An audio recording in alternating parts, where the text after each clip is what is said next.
as part of this trip? We have to face the future, the economic future of the world. This is a knowledge century. Everything is changing so quickly. And the ones who succeed are those who innovate, those who add value to their products and services. That requires technology, it requires entrepreneurship, it requires ingenuity. That's how you get economies to rise. And we in Israel have a lot of that. You in Canada have great resources, natural and human resources. We can do a lot together, and we're so similar in values. Israel is, I always say Israel is exactly like Canada. Same values, same outlook. There is a commonality of values that is very deep, very deep. You know, historically, Canada has been an effective peace broker. Do you feel Canada could be doing more to help in these peace negotiations? Well, I think Canada has been very important. I think Stephen Harper has been very important.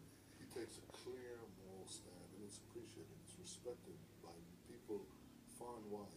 And obviously, when we have friends like Canada and friends like Stephen Harper, we deeply appreciate it.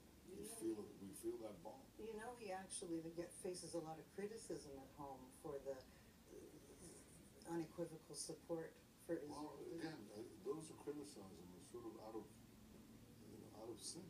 They should go to some of the countries in the Middle East who now support Israel, who think about Israel in different terms, who understand that Israel is in common league with them against an atomic Iran, a nuclear-armed Iran, is in league with them against wave of Islamic radicalism that would thrust the whole region back to the Middle Ages. I say to those who criticize a pro-Israel position in Canada, I ask them, come to the Middle East, go to the Arab world, and you'll discover that a lot of people are reconsidering their positions. The peace talks. What do you see as the widest gap at this point? Well, look, I think the first thing to understand is nobody wants peace more than Israel, because we've suffered the brunt of wars, and the war between wars known as terror. We pray for peace, we yearn for peace, we work for peace. I want peace. Now, when we say we want peace, what we want is really for our Palestinian neighbors to have a demilitarized state next to us that recognizes the Jewish state. We're willing to recognize their state, Palestinian state, but we ask them to recognize the Jewish state. So I think this is perhaps the pivot of the whole debate. I think it was 1993, it was recognized as the State of Israel. Right. And it was you that sort of changed that dialogue to want to be recognized as a Jewish state. No, I didn't. Actually, that came out, believe it or not, in 1948 at the birth of Israel. The UN resolution said that the way to peace was for what they didn't call it a Palestinian state. They said an Arab state next to the Jewish state of Israel. So I think that's only natural.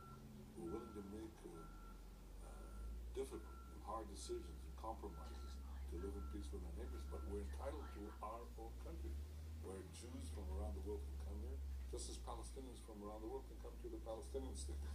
It's absurd that we're willing to recognize, I'm willing to recognize the Palestinian state, but in exchange, they're not willing to recognize the Jewish state, the nation state of the Jewish people. Something's wrong there. You've been urged not to move forward with building of Jewish homes, and yet you've just approved more settlements. Are you concerned at all about alienating and risking alienation with the international community? Like this U.S. President Barack Obama has been so clear on the issue of settlement. I think the issue of settlements will be resolved, the question of territories in general will be resolved in the negotiations. I don't think it's the heart of the conflict. I know people think of it as that way, but it isn't so. It's not about settlements, it's not about territory, and it's not even about a Palestinian state, to which we agreed right from the start to recognize.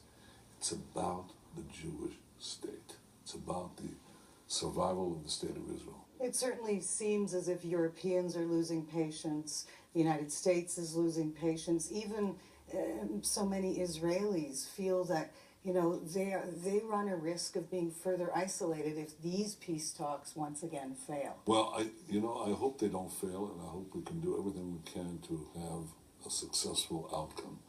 We're ready to do it. I'm ready to do it. I think it's important that the Palestinians step up and say we're willing to make our final peace with the Jewish state of Israel. If they say that, if they educate their people away from terror, away from the incitement, to embrace the idea of coexistence, peaceful coexistence, we'll get a long way. I want to bring in another in the region. There's so many negotiations going on right now. Iran, and your reaction to this weekend, the Iranians beginning to eliminate the stockpiling and dismantle some of the infrastructure. You've called this a bad deal in the past. Has your opinion changed? No, I thought a much better deal could be achieved, but that's been signed. I'm looking at the next one. A lot of the world feels that President Hassan Rouhani is actually more conciliatory. I know that the both of you will be in Not Davos next week. Will you meet with him? Well, would you meet with somebody who calls for your annihilation? You'd expect them to say, no, we recognize you, we recognize the Jewish state. If they said that, that's a different story altogether. If Rouhani said, okay, we recognize the Jewish state, we, Iran, are prepared to have peace with Israel, Israel will be here forever, well, that would pique my interest in Davos or anywhere else. Do you want to be the prime minister who transforms history here? I want to be the one who ensures the security and the survival of my country in security, prosperity, and peace. It's a big item because this is a tough neighborhood. The scrum is